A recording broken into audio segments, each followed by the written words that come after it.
Thank you for tuning in. This is the F5 Recovery Radio with your co-hosts, One Pretty Ricky, Kirsten Huovinen, and Adam Martin. I want to thank you so much for listening to our podcast or watching online. If you haven't already, please subscribe. We'd love to be able to continue to do this podcast, and we couldn't do it without each and every one of your supports.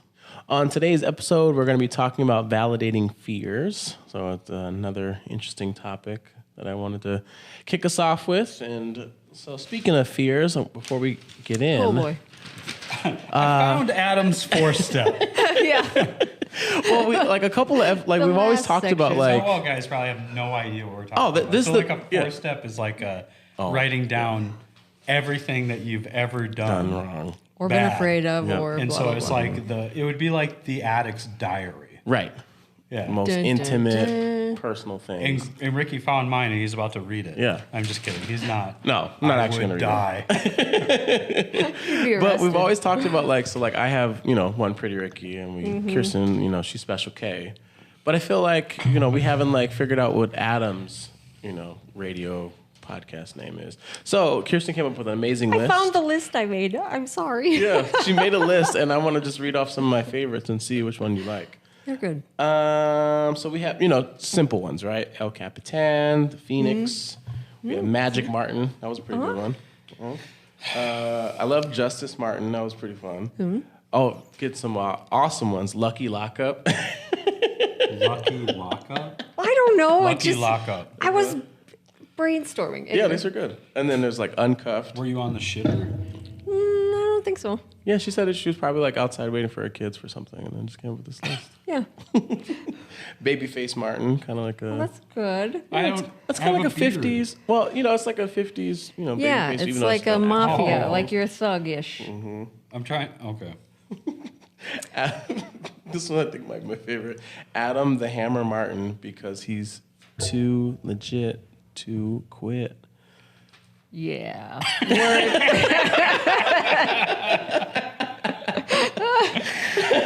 Oh, man.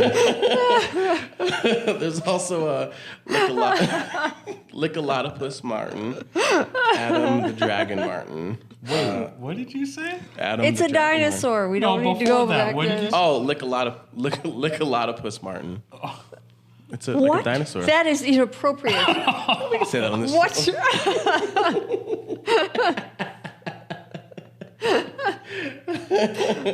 I like this one. Though. I like Converse, controversial. I guess a lot of places without support. And you wear Converse all the time. Yep, But they I really are uncomfortable. Chucks are the preferred choice for game changers. Wow. Okay. They're really not. Yes, they are. Isn't that what the same? shoe is a better shoe for people who change the game? I mean, just because they were their first basketball shoe doesn't mean that they're the best No, shoe. they're the preferred shoe. That's because all people I know that are changing the game wear Chucks. And they're flat-footed? Sure. Because that's the problem with Chucks is they're very not comfortable. I don't because- think of Chucks as basketball shoes. I think them as skateboard shoes because they're flat. Well, I feel like Vans are more of a skateboard shoe. How does flat help you be a skateboarder? Yeah. Because you're on a When skateboard you're that has traction tape on it. Kick and And push. the more surface area that you have from your foot on it, the more control you have. Oh, I've never skateboarded. Yeah. And so then when you're doing tricks and things, it's a lot easier. Yeah. Center of gravity's too high. Shouldn't be on wheels. That's what Yeah, I you don't believe. see a lot of tall skateboarders. No, they're usually shorter. Maybe Maybe it's more of a limber thing. Or maybe people in the Midwest are just short. Oh, I think we grow them big here. Ooh. Okay. Well, Midwesty. so we did not come up with a name. Yeah. It's still, None of those stuck out? You sure? No, the one that stuck out when I ran for county commission. Yeah. A girl put together a meme, and it was they called me the jail guy. So when I was running for county commission, That's what you went as. who's essentially funds the jails, was we should Adam the jail Jail guy. guy. Adam the jail Yeah. guy, Martin. Yeah. The jail guy. There you I go. really did fall in love with the hammer, though. That was Yeah, really... The hammer was pretty solid. You're the only one. I know. It's okay. I can just call you that on my own. What up, Hammer?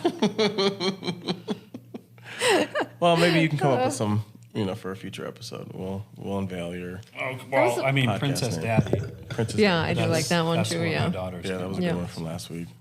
I like that. Anyway. MC Hammer was the first concert I ever went to, and TLC opened for him when I was in Alaska. Anyway, just thought you know. Because I was too legit to quit then, for MC real. Hammer and Yeah. TLC? Yeah. Oh, That was my first concert. Yeah. Yeah. That's not what I would have thought your first concert. I would have thought it would have been like No Doubt and Bush.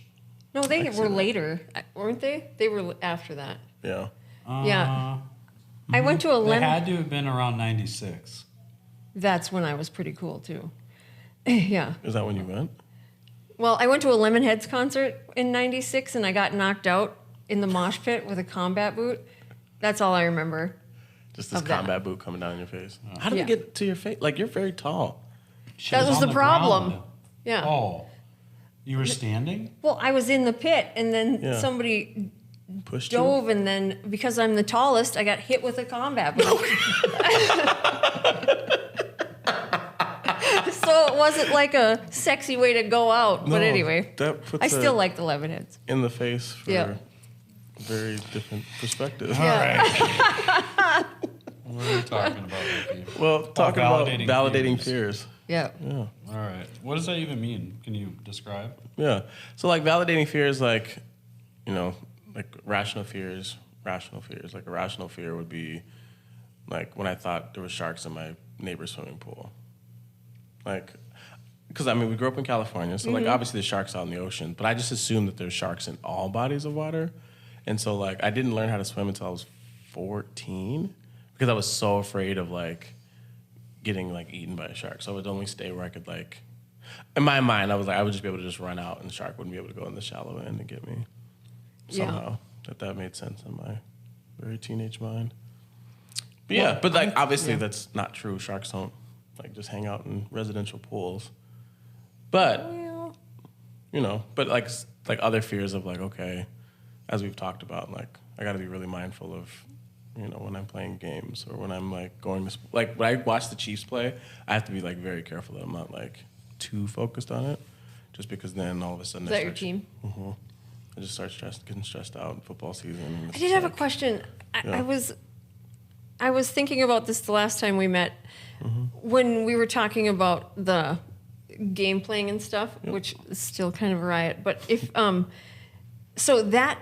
do you start drinking then too? Like, are you, just so people know, you're sober from not just gambling, but you have a drinking problem, a drug problem. Yeah, I try not to do anything. Anything that makes me feel better problem. Yep. Okay, cool. Just to Oh, be you safe. don't do anything? I try not to. Try. Yeah. Try to pick up your cup. Oh Lord, here we go. Life lessons. that was a good one because I snorted. I was like, okay. Yeah, like, I'll drink from time to time. Yeah. But like, I won't. But you don't have a drinking problem. No. Yeah. I don't have, Like, a so drug when you, problem as far as your know. addiction didn't transfer over to other things. You just choose not to participate. Right. Because I did drugs and I drank with gambling. But the gambling was like what always just stuck. Yeah. Yeah. Yeah, I'm the same way. Like I've done drugs and I've drank, but drinking was like, Right. it felt like impossible to quit. And when I quit doing meth or I quit doing coke or whatever, like I just quit. Like I didn't have to go to a program specifically for it. Right. And if I wasn't drinking, I wasn't doing drugs. Like Right. that was just kind of how I'm cut. Yeah. Yeah, because like IV drugs. but I don't do drugs. Yeah. Yeah. Even though, and it was like, just I- like, all right, I don't want to keep sticking needles in my arm. I don't want to keep sniffing all sorts of random things. But because I love that we have like a different perspectives and we can show people different ways of recovery. Right. So just to be clear, you quit smelling cocaine, but you still drink sometimes. Yep. Okay. All right. But it's the gambling. If you start gambling, does that kind of start this chaos where then you abuse other things? everything. Oh, so the Or vice actual versa. addiction will trigger Everything things else. to become more addictive for you. Right. But if you're not gambling, you don't really have an issue with all the other things. You just Right. choose not to. Mm-hmm.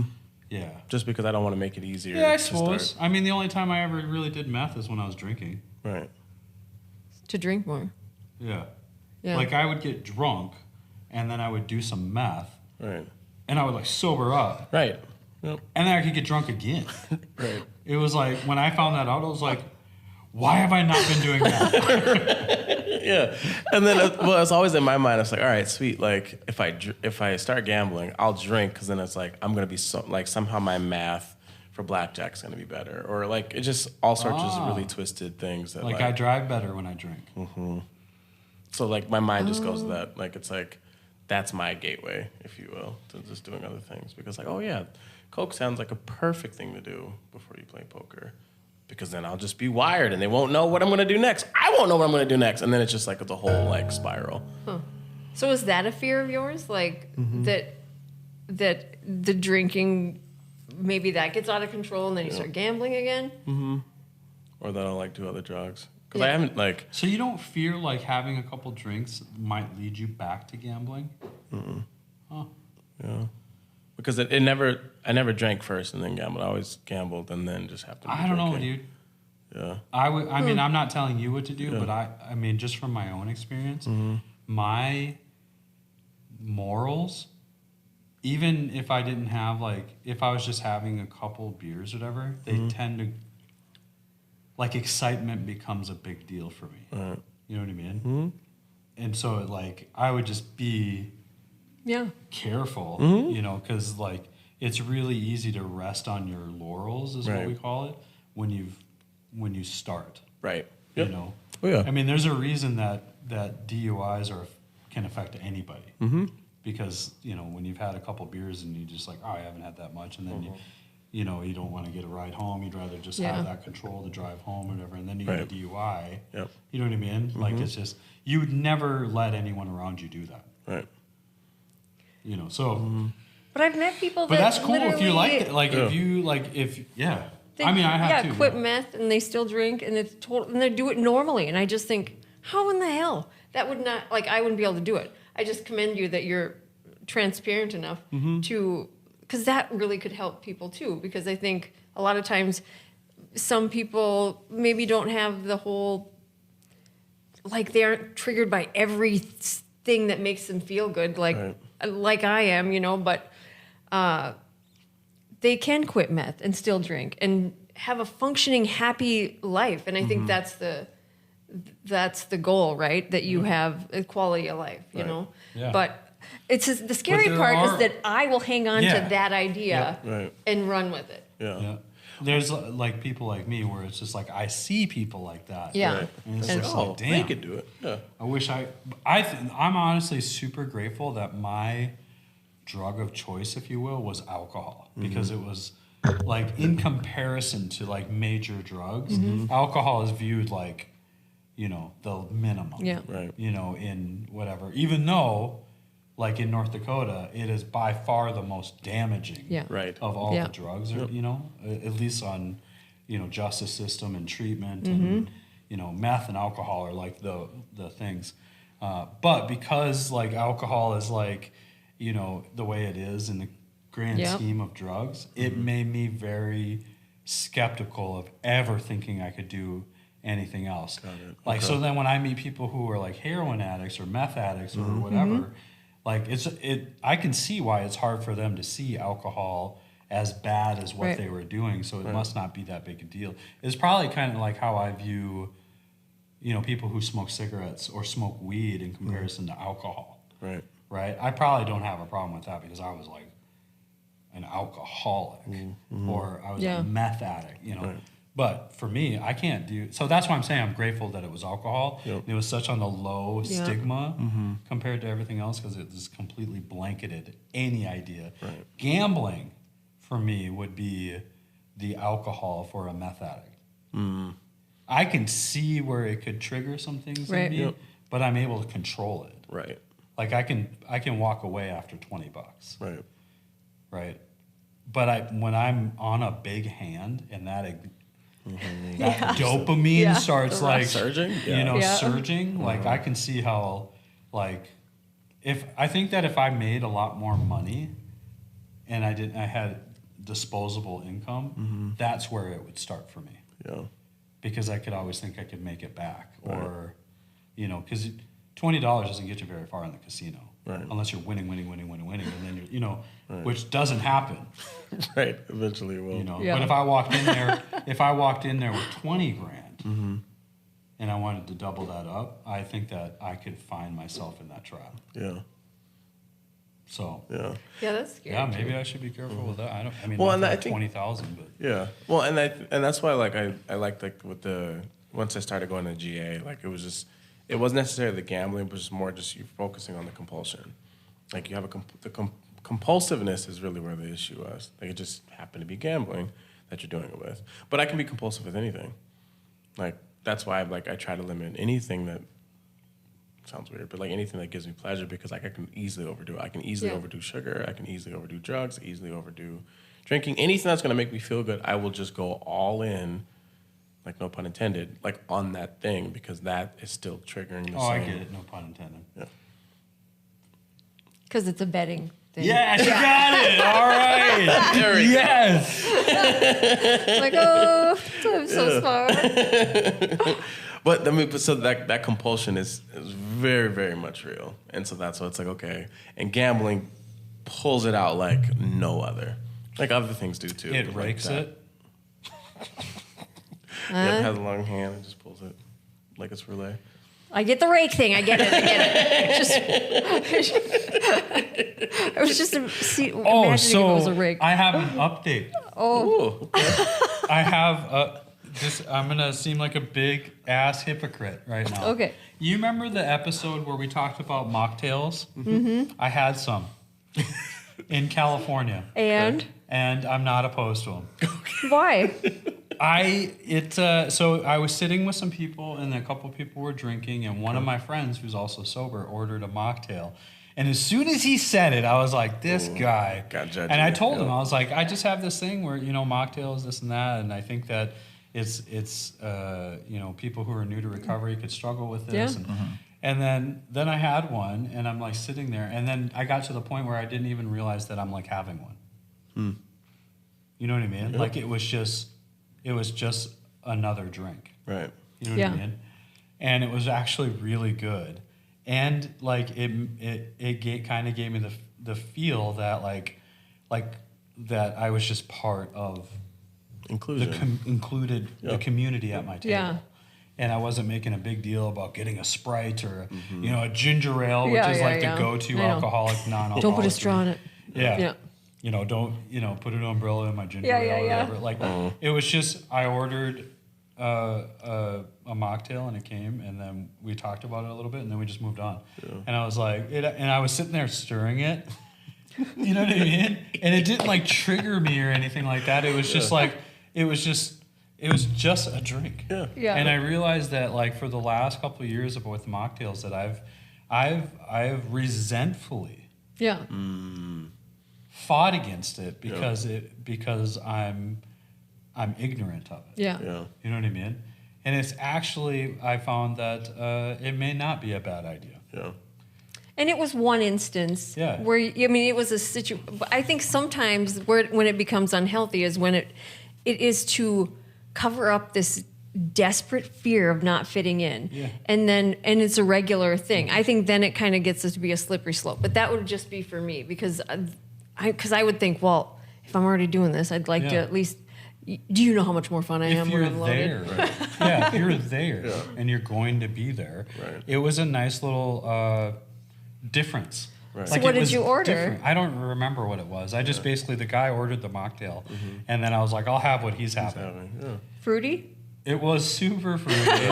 And I was like, this is not, I would never catch me dead drinking an alcoholic drink like this. I'd be like, get this shit out of here. Bring me a bottle of Jameson. And it was it was like in one of those tall, skinny glasses, and I drank. It was really good, and I was like, I'm not opposed. Right. I needed to get the experience. Well, that's good. Yeah. But I am still, when it comes to non-alcoholic beers that come in a Heineken or come in a, I'm not for it. Like, that's got to be too, like, that triggers me. Right. You know what I mean?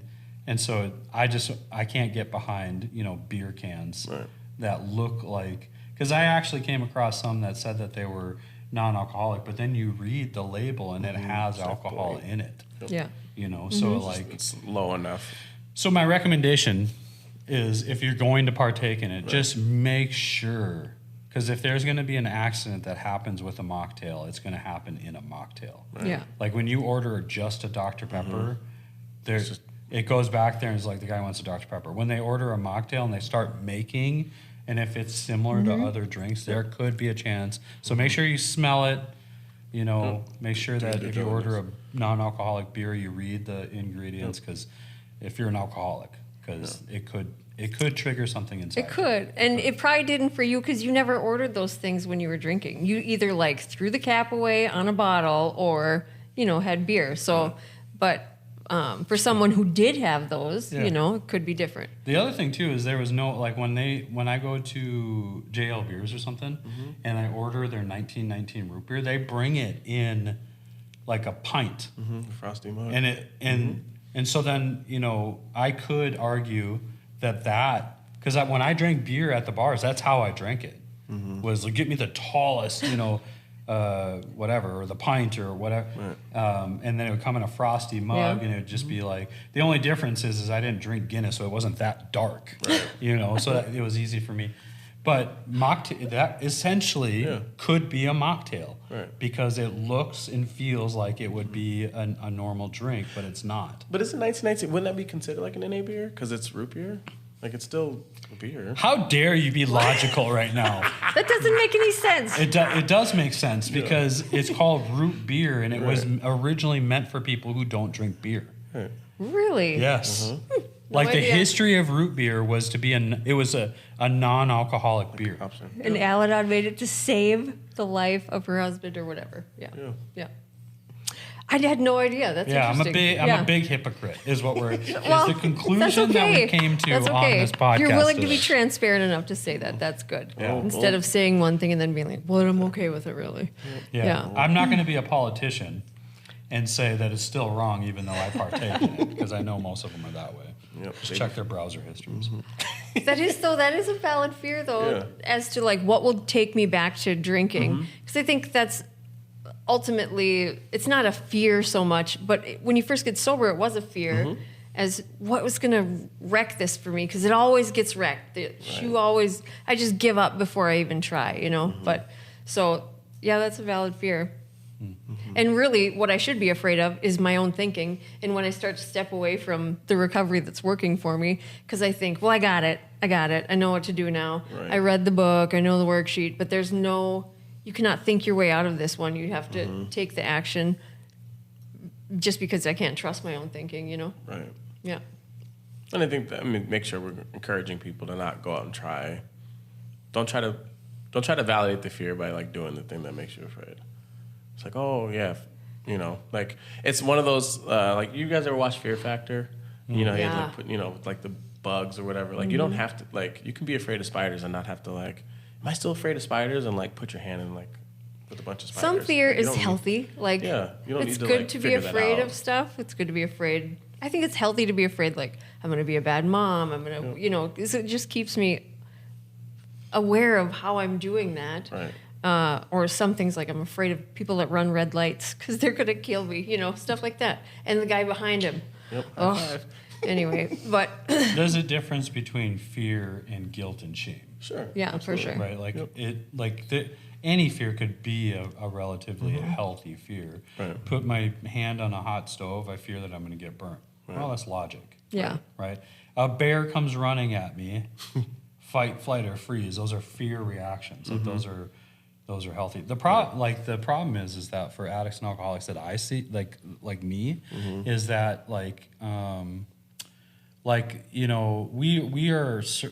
are the humans. Our line, our descendants are the survivors, right? Through war, through dinosaurs, through whatever, and it was all built on fear. You see a dinosaur, you run, right? You don't try to fight it. But if there's 100 of you, right? There's fears that are healthy. The problem is that like we don't necessarily have to have those physical fear threats anymore, and our body is built for them, right? And so, like, a lot of times the mental or the psychological threats are treated the same way as a physical threat. So, like, you know, like if you see a bear, your adrenaline spikes because your body's in survival mode and it needs that extra boost to run or whatever, or to make a quick decision without thinking. I don't have to think about running, I just run, right? That is a healthy fear. But I also, with psychological threats, go through that same thing. So, like, when I can't pay a bill, hence a panic attack. Yeah, I'll have a panic attack. Right, and there's a lot of stress that comes with that. I'm not just talking about like I'm stressed out. Oh, I hate my life. Right. Yeah. I'm talking about my body goes through stress because of all the adrenaline that's happening with every psychological fear that I'm going through, to the point where my body craves dopamine. Right. You know? Yeah. And so that's why you see a lot of people who are addicts or alcoholics making crazy decisions or impulsive decisions, because your body is reacting to a psychological threat or stress that it's having, and it's just looking for the easiest way to feel better. Yeah. All the time. Yep. And often with addiction, your perception isn't right? So I think I know what you're thinking, and I assume that I know that because you didn't say hi to me this morning, you probably hate me and hate that I didn't finish this worksheet or blah, blah, blah. And you just make assumptions, you know what I mean? And take everything personal. Everything is so personal. Just if somebody said, Adam, I like your shirt, I'd be like, what's wrong with my shirt? You know? It's just everything Absolutely is so perfect. Thank you. And now I'm going to take that personal. Just kidding. No. But that creates a lot of undue fear that's not even real. And that's why it's a beautiful thing to have a supportive recovery system to say, like, that's not even real. And, you know, but a lot of times in life, I created what I feared. And because I put so much energy into it. Like, if I was afraid my husband was cheating on me, like, eventually that would wear the relationship down, just because I'm always asking, I'm always following, I'm always, you know, going through stuff. I'm always assuming the worst instead of just enjoying the moment. And then sooner or later, whether he ever is unfaithful or not, I've broke that relationship down so that he feels that I don't trust him. And you just create what you fear in the end, you know? And maybe one day I will come home to him with double D Debbie or whatever, but that is, you know, that's not about me. I will absolutely burn all his shit, and I will go to jail for it. I will in the front yard like a boss. But it won't be personal. He's not cheating at me. He's just like cheating because of some huge deficiency in his judgment and didn't realize the amazingness he had. But anyway, you know what I'm saying? But I would take it personal. It would have nothing to do with me. So that's all. Well, speaking of amazing, I want to definitely shout out F5 Project and the Ridge Treatment Center for sponsoring this amazing podcast. We're just super grateful that we're able to do this. And, of course, shout out Telwell for this amazing studio space that we're in. And the shirt. And the shirt, yeah. You gave me a shirt what does it say? Adventures worth telling? What is it? Yeah, Adventures worth sharing. Adventures worth sharing. Telwell Story Co. Wow. I mean, there's adventures and then there's adventures. Probably ones we can't talk about. We can on this podcast. The but ones not in I this remember episode. and ones people told me about. This is perfect that we're on this podcast and, you know, not on the radio anymore, because I was restrained. I know that really so much. I just want to say the F word so bad. Yes. Shit. Dang it, FCC. Yeah. FCC. We have the First Amendment, right? But we have the FCC. Well, yeah. Just policing the airwaves. It's all good. Policing the airwaves. Don't let the truth out. You're bad. Yeah, people who tell the truth on airwaves tend to disappear. What? What? So we won't see you next week, or Depends on what we talk about. We're definitely not going to talk about Israel and the Palestinians, because that would, I watch people disappear. So that's all I'm going to say. Yeah, I'm not even. I got a bunch of libertarians that are probably watching this podcast. They're like, go on. What did you see? What happened? Yeah. Well, today's topic, talking about validating fears. So, speaking of getting disappeared. Getting disappeared and beheaded, yeah. Oh. So, validating fear. Could be afraid of that. It's probably more realistic than the shark in the pool thing. But probably. I did also think that that gate at the bottom of the pool is where they let the piranhas out. And at some point, they just were going to, and then you're dead. You guys got some weird fears when it comes to swimming pools. Yeah. Well, I didn't grow up around water, did you? Yeah. Oh, I did not. And you did. I grew up around water, and I still. I had a fear of lifeguards. Really? Because they always got in trouble. I always got in trouble. Like I remember one time I was like, I got to the swimming pool and I was on the high dive and I ran and I didn't even. It was just like I don't even know what I was thinking. Yeah. But I ran off the high dive. I jump. I turned towards the lifeguard. I grabbed my balls and I was like, "Suck it!"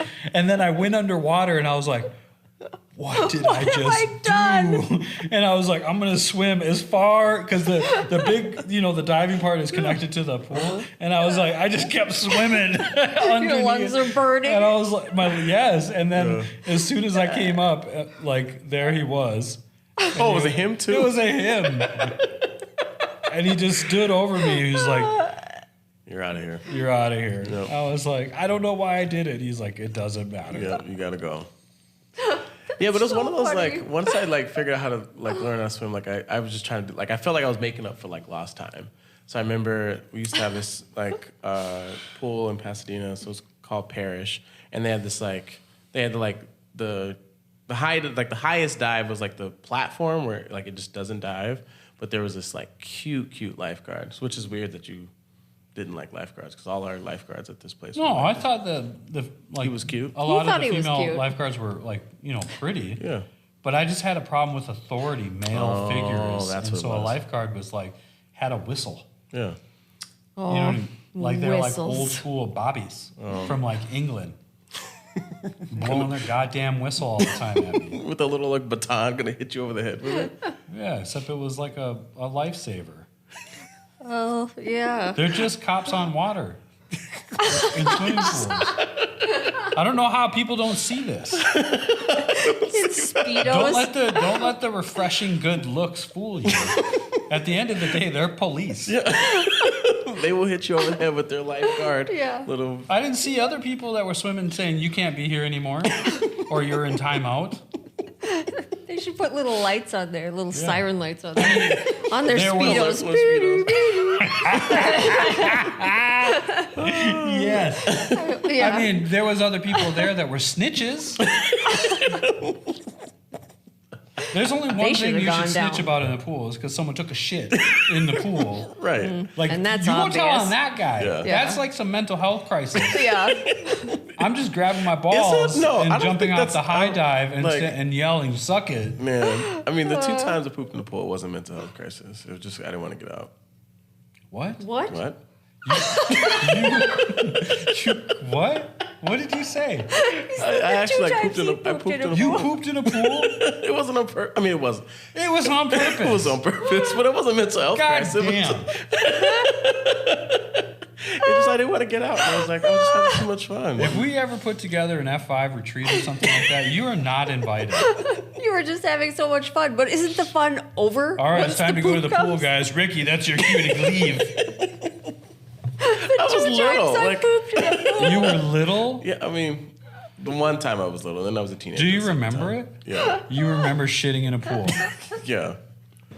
Yep, I definitely pooped in my neighbor's pool. Oh my God. Sorry, Drew. That's my I neighbor. never thought the conversation would go that way. Did you just make an amends on this podcast? Yeah, Did you ever make that to them? Did you ever go to them and say, hey? Yeah. I mean, I was wrong for shitting in your pool. Pretty quick.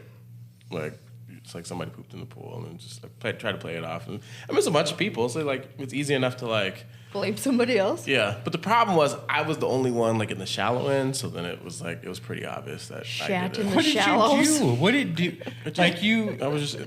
I was like, did you just watch it float? Doesn't it get stuck in your undies? You just sit. Oh, it was. Then you in gotta your. wait. Yeah, it wouldn't like float out. Shit in a pool then? Yeah, but you it was like in your diaper. It wasn't a diaper. It was like the swim trunks that have the like. Oh man! Yeah, it was like the fishnets. It went to the fishnets. It was a mess. I had to leave. And the second time it was in the lake, and that time I didn't have mesh, and that one did float, and that was. That's a lake. I mean, it's still, yeah, but whatever. Yeah, I know, but it was different. Like as long as you make your way. Yeah, exactly. Away from everyone. You could write a song like "Shat in the Shallows" instead of "Rolling in the Deep" or whatever it is. No, we'll be his backup singer. No, he can't. He's a DJ. He's gonna do this now. Oh my gosh. Shat in the shallows. Shat in the Shallows. That's the name of this podcast from now on. Shat in the Shallows. That's probably more fitting. Well, that would be a fear. I would be afraid to swim Shat. with you. Oh well. That's great. Well, I'm glad to hear that it was in your trunks and it wasn't like you just sat by the side. You just kind of like did that thing that kids do where they're shitting and then you just like look at them and they're just like looking at you and just like. What are you doing? Nothing. I'd be like, you pooping? Yeah, my son does that. And he stands and then like I literally got a video of him. I was like, "Are you pooping?" And he just like said no. And I'm like, "Clearly you are." And then he sat down. I was like, "Dude, you just mushed it on your diaper." And I was like, "Chelsea," and she wasn't around, so I had to change it. And it sucked. I was like, this literal shitty diaper that he just. And then because like after he did it, he just sat down hard, so it was like smushed into the diaper, and it was like all over the cheeks. Well, I'm a double hypocrite because I have also shit in a pool. I was in first grade, so and I was at the swimming pool, and I was like in the 4-foot section, or whatever, and I was like, oh, like I could feel. I was like, there's no time. And I just let it go. But I was not wearing the trunks with fishnets. Oh my gosh. So it came up. Baby Ruth. And it just like, I remember seeing it. Okay, listen, this is where like the criminal thinking started happening. I turn and I see it floating like next to me. Yeah. And I'm like, oh my God. No, you shouldn't. Some idiot. Someone pooped in the pool. And I'm pretty sure it was that guy. And it was like a 3-year-old child. And then they had everyone exit the pool. It was like a whole process. They have to disinfect all all they have that. to like drain the pool. Yeah. And then refill it and do all the chemicals and I have one other story. So I was in kindergarten. Oh God. We're gonna have to call this Shat in the Shallows episode. I was in kindergarten and we were flying from Alabama to North Dakota. Mm-hmm. Okay. And I walked into the bathroom at the airport, kindergarten. Okay. Yeah. And I look around and I was like, what are those? And they were urinals. I had never seen a urinal before. Okay. And I was like, that's a weird toilet. Oh dear. And so I walked over to it and there was no one else in there. So I didn't and so I pulled out my pants and I sit on the urinal because it was like one of those halvesy ones where it was like up, and I crawled up in it, put my butt in the urinal. No. On the cake? On the urinal? I don't think they had cakes then. This would have been, more than 30 years ago, right? 35 years ago or whatever. And so I'm like sitting there and I'm just like pooping, and all of a sudden a guy comes walking in and he sees me. And then he just proceeds to use the urinal next to me and like goes to the bathroom. And then the next guy and then the next guy. No one said anything. I got up and left a beached whale on there, and then it just kind of hit me, like when I walked by and I saw the other everybody toilets, else doing it. I was like, the proper way. Oh, those are just for pee. That's just for number one. Oh, this whole thing's disturbing. I can't even. Oh man, that validating fear. You got fears of sharks in toilets. Yeah, that'd be bad. Yeah, I don't have any fears and poop stories. I don't have any poop stories. This is why this podcast is so. You imagine if The View talked about pooping in urinals for the last half hour? No, or swimming pools. Mm-hmm. They'd be canceled. We might be. There's probably like good, do-gooders that are listening to this podcast and they're just like, what the shit? Yeah. Literally. I only have one shit story I have to tell of my husband because I have not pooped anywhere weird that I remember. Anyway. But always throwing the man under the bus. No, it's not even about Matt. Matt is very like calm. He never yells really. I don't think he's ever yelled. Anyway, when the boys were little, I was upstairs and I'm overprotective of my kids anyway. And all of a sudden I hear Matt yell, "God damn it, what in the hell?" You know what? I'm like, what are you doing? And so I just thought, oh my gosh, I have to go save my kids.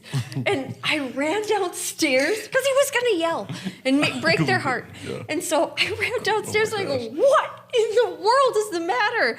And he just turns to me and he's like, it is shit. And I was like, what? And he goes, they are eating it. And I was like, what? And what had happened was my middle son had walked up to Matt and like had marbles in his mouth, and Matt's like, what's in your mouth? And so he starts spitting out these turds, Oh, Matt's no. like, You're just getting it? You didn't figure that out? Oh no. At which time he lost his mind. Oh gosh. But he just stood there, his hands were shaking, he was just like, ah! I'm in a goddamn child psych ward. Spitting it. Give it here. See, okay, now I know. Anyway, so that's my poop story up. Oh no. Kids do the weirdest stuff. That makes you very They're afraid. just like crazy. Yeah. They belong in psych wards. The stuff that they do. But you get away with it because you're a kid. And so it's like, oh, you just laugh about it. And it's like, oh, that was just Charlie, whatever. Matt was not laughing yet. No. It wasn't funny yet. Pants. That's cute. Yeah. You do that at 41, they're like, you should probably be in jail. Where's that line? When does the line stop where you can't do stuff that you used to do? Like, have you ever been to a McDonald's Playland? Mm-hmm. It is a prison psych ward. Kind of. Like, the kids, like, you just see the kid, like, walking around like, I own this shit. Like, there's always that one. He's just, like, walks around like he's the alpha dog. Like, you can't go down this slide without my permission. Somebody like, where did you learn this behavior? We got my daughter. She'll walk around and she'd be like, bet, I'm going down this, I'm going to be the alpha. It's just a bunch of alpha dogs running. Yeah. It's the mean streets of the McDonald's Playland. The only other place I experienced that is like a jail lunch table or a psych ward. Right. Reel this in. Lord of the Flies is real. No, it's... That's like, that story, I think that's some real stuff. If kids were unmonitored, left on an island, that would happen. That would happen. Adults. It happens on this big island that we're on called America. Yeah. America. Anyway. So what were we talking about? Yeah, so... No idea. The topic was validating fears. And just trying to understand, like, the rational things and the irrational things that we have. And so, again, just knowing no one is sharing this episode. Yeah. No, everyone's going to share it. It's going to be amazing. There's so many clips that are going to come from this. They're going to be like, yeah. Follower count just went down. They'll just be like I think that's taken out of context. Must be. Yeah. Anyway. But I think, why did you unfollow Adam? He pooped in a pool. And Ricky did it twice. He was a teenager. Kirsten's kids eat pussy. Oh my God, they're going to be so embarrassed. So that's the fear, to validate that people will unsubscribe from our podcast because of this episode. Well, that's okay. Yeah. But I mean, again, in recovery and like looking at things, it's like, okay, I got to just be mindful of all the things.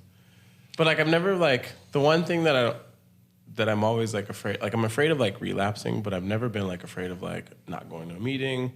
Never been afraid of like not calling my sponsor when I should have. Mm-hmm. Like, but I'm afraid like of the things that I know would potentially lead to a relapse. I'm not afraid of the actions that would eventually put me there. It's such a weird, and I'm afraid of like my best thinking keeping me from taking those basic actions because it would be situational. Mm-hmm.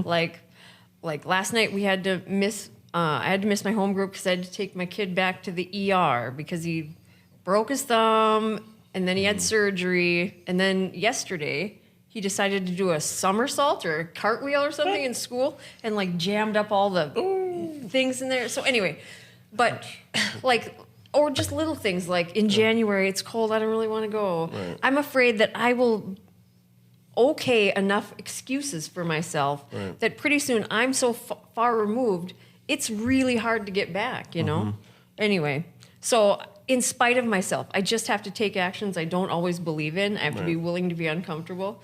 And because that is a real fear. Like, I did that already. I quit going to meetings when I had little kids and a career, and I was a big deal, whatever. Right. And almost died. So it's just like, it just is very, very real. Mm-hmm. And when they say, like, the people you worried about the most in recovery are the newcomers and the ones that have been around for, like, I don't know, 12 to 15 years, because they just kind of disappear at that time. It's just, and I thought, that'll never be me, I'm too active, and blah, blah, blah. Well, it was. And it's just really scary. It's so humbling to go back and be new again and be like, I made this damn meeting, but now I don't know anybody. I don't know any of the new people. You know what I mean? It's really humbling. Yeah. So there's a higher relapse rate with people under a year's sobriety. There's a higher suicide rate with people with long-term sobriety. Yeah. Really? Yeah. Wow. Because of a lot of the fears associated with like maybe your life doesn't get better. Mm-hmm. Like it did. Right. Yeah. But mentally you're not doing better. You didn't do something about, maybe the traumas, or maybe you made some bad decisions in recovery that affected you and your family and whatever. And so you've gotten to a point where like, I could either, I think, I'm only 10 years sober, and I'm talking guys with 20, 30 years, stuff like that. Right. I think that when the decision is made to take your own life rather than drink, it's because because you don't want to hurt your family. Like, you just don't want to live that long life of like being who you were before you used, right? That stigma, that,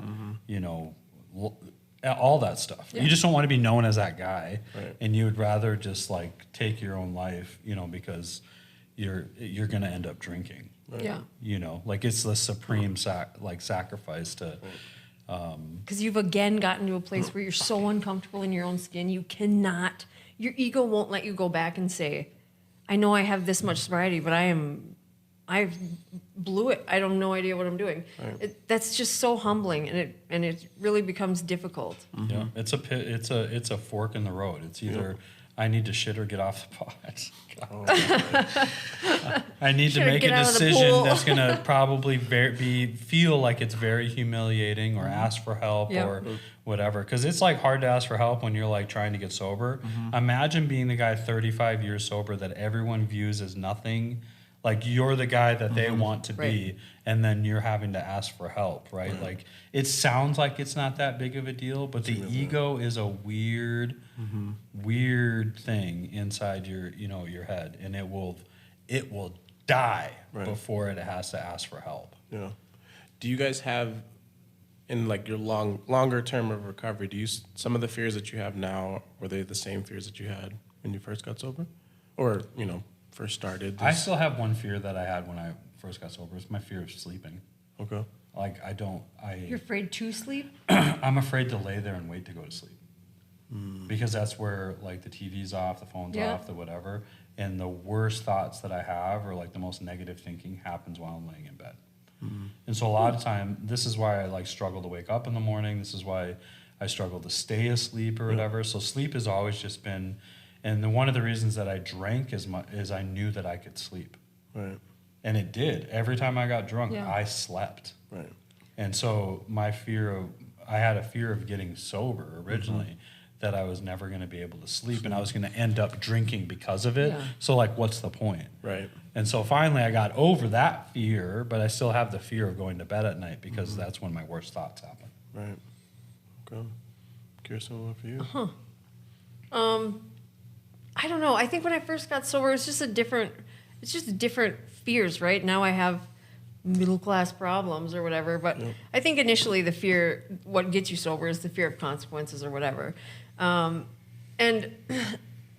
I just thought, I think I've always had the fear that really deep down I'm not a good person, and I'm not, like, I am as shady as some of my behaviors are, but that just, it's always like the fear of being seen as insignificant or whatever, and I think that kind of continues over the years, just because you go from like when somebody's, it's just, I don't know why this is such a big one for me. When somebody says, what do you do for a living? I'm like, well, I'm a mom.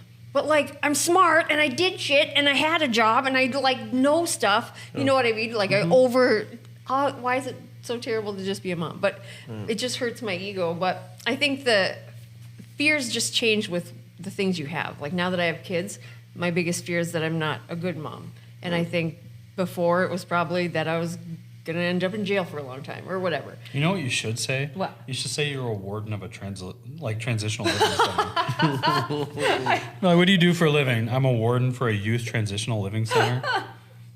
Oh, that could probably, We do house one adult inmate. Like when Christy was pregnant, we were having a baby. I used to tell people that that baby's exit date was coming up soon. Getting released. She'll be on paper for 18 years. No kidding. Yeah. But there's no job I would rather have. I'm so, that's the most fulfilling thing. And they're not there forever. They just they grow up so fast. But anyway, so I think that fears have just gotten easier because I know how to handle them now. Right. And I know that, like, I just need to talk to somebody because that fear's not real. You know what I mean? Or that's my perception or whatever. Yeah. You? I think for me, kind of the reoccurring fear is just the fear of taking my life. Because the same day that I like admitted I was a compulsive, or that I had a gambling problem, was the first time I ever had suicide ideation. Because I had never dealt with that before, or I never had that happen to me before. But so like I associate like admitting that I have a gambling problem with wanting to kill myself. And so I'm just afraid of that happening again, of getting to that point, either with a relapse or whatever it is, of having that experience again. Yeah. And so and it was wild. So then I had that same, I think it was April, I had suicide ideation again. And it wasn't because of gambling. So then now I'm even more afraid of okay, if this can just happen out of nowhere, right. I need to continue to my meetings, but I need to talk to somebody, I need to figure out some other things because I didn't know. Did you fear having those conversations? Yeah. Yeah, because it's kind of it's like a bomb dropper, because you're just like, I have a problem with gambling. Right. But also, and I think about dying every day. Yeah. And I'm like, but I'm fine. I'm fine. But people like us, it's same. Yeah. Yeah. I get it. Yeah, but then I think about it too. Tell Jessica that, she was just crying. Yeah. I'm crying. And I'm crying because she's crying. And she was like, why do you want to kill yourself? And I'm like, I don't know. I don't know why I want to. I just don't want to be here anymore. Yeah. And having to navigate through that. And I'm like, I don't ever want to I don't want to feel obviously I love my life. We need to have those conversations, because there's a lot of people out there that think, because I was at 8 years sober when I went through a crisis, and I was thinking about it again. Yeah. Not actually doing it, but what my life would be like if I did. And what other people's and in my head, your ego is such a weird, it's the people will probably be better. Yeah. Yes. Be and better then I started off doing that. Me, I was yep, she would be able to just be a single mom. She'll find a better husband. Like all these things that are just going to be so much better because I'm not around. Yeah. And then I was like, this just makes the most logical sense to just do this. I think on the next episode, we should talk about how we got through that and talk about some of the processes with it, because this is a thought. There's a lot of people having these thoughts that aren't transparent about it. Yeah. And having a place to kind of listen about it, I think it would be a good idea. Absolutely. Because they're like, your life is so good, though. You are, you know what I mean? People look up to you, blah, blah, blah. That doesn't have anything to do with it. But isn't it ironic that the darkest days of our whole lives, the ones we thought were going to crush us, have catapulted a career, actually, and like opened more beautiful experiences and doors than I could have ever thought I wanted. You know what I mean? Anyway, so it's just about, taking your situation and making the best of it and just continuing to have hope and being willing to walk through doors that open for you instead of staying stuck in like, well, that didn't work out and that didn't work out. Well, yeah, it didn't. So move on, But to think like, you were on the front page of the paper, I think you were too, for something you thought was going to just ruin you forever. And here you are. Yeah. Yeah. It's crazy how that turned. And that's just like April, so Ricky was 3-4 months at that point. Yeah. And so now he just turned 9 months. It's like I wouldn't have been able to see that. Had I did that, I never would have been able to see him grow up. I never would have been able to experience any of the things that I'm getting to experience. Objectively, there's never a good reason to actually take your life. Thank you. I should have said that. 100%. Like there's no legitimate reason. And everything can be workable, workoutable, and processed, and there can be solutions. It can always but get better. Your head will tell you different. Oh, absolutely.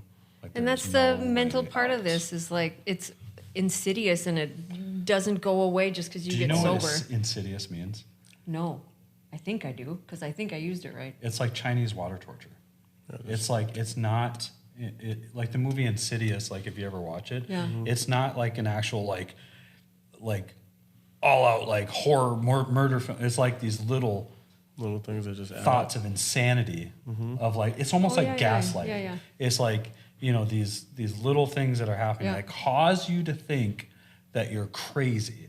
Is it real? Like and it's a form of torture. So like the insidious thought of the first drink. Right. Yeah. Right. Like when I'm thinking about drinking or whatever, it's that I'll just have one. Like it's just thoughts over and over and over until it finally, bam, it happens. That's insidious. Yep. And it's the same thing with thoughts of suicide. It's the same things with thoughts of even bad behavior or the first drink or whatever. It's all insidious, and it's almost a form of like. It is torture. Torture. Yeah, it is torture. So. Because it doesn't make sense, but you can't make it not make sense. Right. Anyway. Blah, blah, blah. Yeah. Well, it's about that time, Ricky. Well, we want to thank the F5 Project and the Ridge Treatment and Recovery Center for sponsoring this amazing podcast. We're just super grateful that we're able to do this. Shout out to Telwell. Shout out to my co-host, Adam Martin, Kirsten Huovinen. This has been great. Really awesome episode. Be sure to check out the Chains to Changed podcast. Oh man, so great! Yeah, coming out of the North Dakota State Penitentiary by Zach and Antonio. They're doing an episode every 2 weeks. So if you want to see more about them or this podcast, check out f5project.org/podcast. Yeah, that's awesome. And that's how the cookie crumbles. So, okay, anything you want to share before we get out of here? Nope. I just keep thinking of the Kmart ad, like, I shit my pants. I shit my bed, Anyway, that's all I got. Don't fear shipping. This is One Pretty Ricky. Have a great day in recovery.